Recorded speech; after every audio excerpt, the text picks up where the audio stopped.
This episode of Storytellers is brought to you by these fine companies.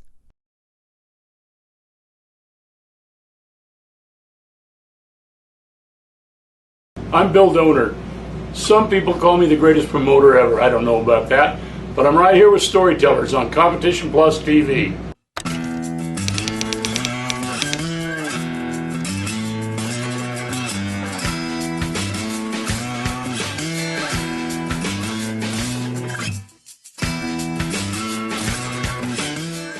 Porky the Pirate, what a guy he was. I think if I told the greatest single one, it would probably take a little more time than you want to put on this, but as you remember in the Storyteller contest, which you can find on there, I told the story about Fremont Raceway and Porky, and that's probably as good as anyone I was ever involved with him.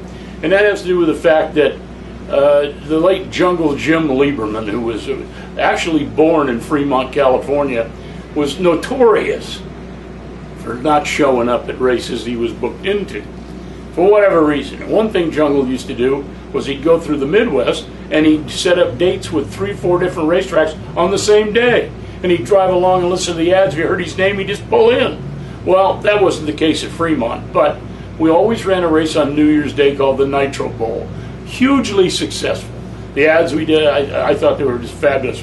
Are you tired of this bowl or that bowl? Well, you've got an option, the Nitro Bowl, Fremont Raceway. And Jungle, one year begged me to be involved. Oh, God, get me in this. I'm from Fremont, California, which I didn't even know at the time, because he always lived in the Midwest, the East Coast. And I said, sure, Jungle. So we made a deal.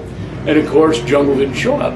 And I had any number of kids come to the tower and say, I thought Jungle Jim was going to be here. I heard those say Jungle Jim was going to be here. And they really, I don't normally have that happen even when one of the people aren't there. But there was a great response, and they were really all over me. Well, a year passes. And then during this year, it gets late in the year, Jungle calls me up and says, I know I let you down last year. I know I did it. But please, let me try to make it up. Let me run. And he was so sincere. He said, hey, I'll come out early and do press work for you. I'll do anything you want to do. So I finally said, all right, Jungle, remembering all the people that ask about him.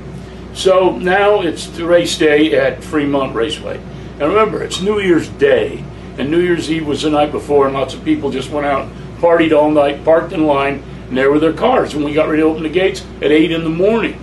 Well, right there in the front of the cars, when we open up at 8 in the morning, there's Jungle Jim with his ramp truck and his car, and he's sleeping in there with Jungle Pam laying on his shoulder.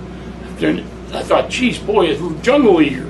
He'd been out partying, of course, with the kids, right in line there all night long. And so we open the gates and let Jungle, everybody comes in. It's all leading up to Porky the Pirate, you'll see. At any rate, Jungle comes up to the tower about 10 in the morning, and he says to me, I want to make a pass this morning. And I said, no, don't do that, Jungle. Something will happen to your car, and you won't be able to run this afternoon, and everybody will be mad at me again. I'll be pissed off, and it'll be awful. Please. No, I want to run. No, I'm adamant. Next thing I know, about 30 minutes later, I hear this cackling, blah, blah, blah, blah, on the stage, and there's Jungle Jim coming right around the corner, going to make a pass no matter what I told him.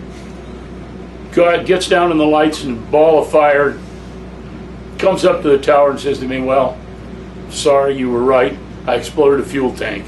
There's no way I'm going to be able to run this afternoon. And the mongoose, Tom McEwen, was standing right behind me when this happened. He goes, McEwen leaned over and says, tell him you're not going to give him a single penny for anything, and see what happens. So I told him that. So Jungle said, well, come on, Bill, I'm out here. I tried it. And I said, no, I warned you, no. So Jungle goes off into the pits with his head down, and he comes back up the tower about 20 minutes later, and he said to me, page Porky the Pirate to my car right now. Porky the Pirate was a welder, too. And he wore this chrome World War I helmet with a spike on it, and he had a tube that went down his body into his leg was a fuel tank, and it was full of liquor. He made this wine concoction or something he made, and he started drinking that stuff early in the morning with a straw, limping around the pits like this. I mean, he was a sight to behold, a big bushy beard, chrome helmet, thing in his mouth, and when he was sober, he was a wonderful welder. That wasn't very often, however. He wasn't sober very often. So we paged Porky the Pirate over there to Jungle's car. That's the last I hear of it for a while. First round comes up, and Jungle comes and says, all right, I'm ready to run. A miracle. What in the world? How could he have done this? So I say, okay, and I thought, well, we'll teach him a little lesson here. We'll just throw him right up against Don Perdome's U.S. Army Plymouth Arrow, which hadn't lost a race since Christ was a corporal. It had gone through the United States just devastating people all year. So Jungle's there, and Perdome's the other night. And wouldn't you know, Jungle beats him. Perdome said to me, what was that all about? Anyhow, the day's over, and everybody's running, the crowd was good, and everything. So Jungle comes, and he says, how'd I do? And he gets his money, and he leaves. Now, there's some man. He comes up to the tower. It's late. I'm tired. I've been out the night before, too.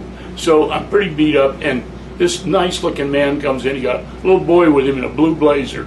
I mean, people don't look like this at the races. Not at Fremont. Not anywhere we're at. So they come up to me, and he says, are you Mr. Donor by any chance? And I look at these other people, and I say, well, yeah, I am. They said, we've got to talk to you. We've got to show you something.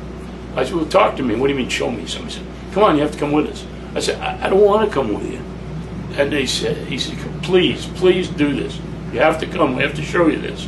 And he was pretty adamant. So I had a security guy. There was an off-duty policeman from Fremont. I said, two of them. I said, come with me. Let's see what this is about. So we get over to where this guy's car is, and he's got a Volkswagen, a little Volkswagen.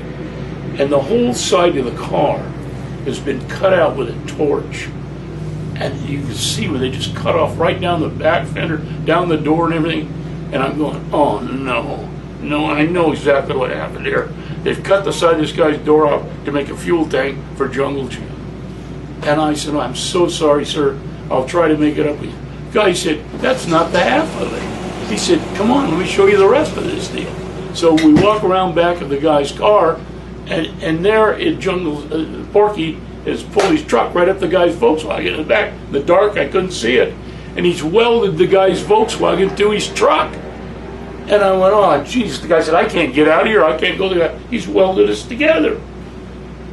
I said, oh, no. And he said, look at this. And we go on the other side, and there's Porky passed out in the dirt, sleeping underneath his head, right underneath, between the two cars.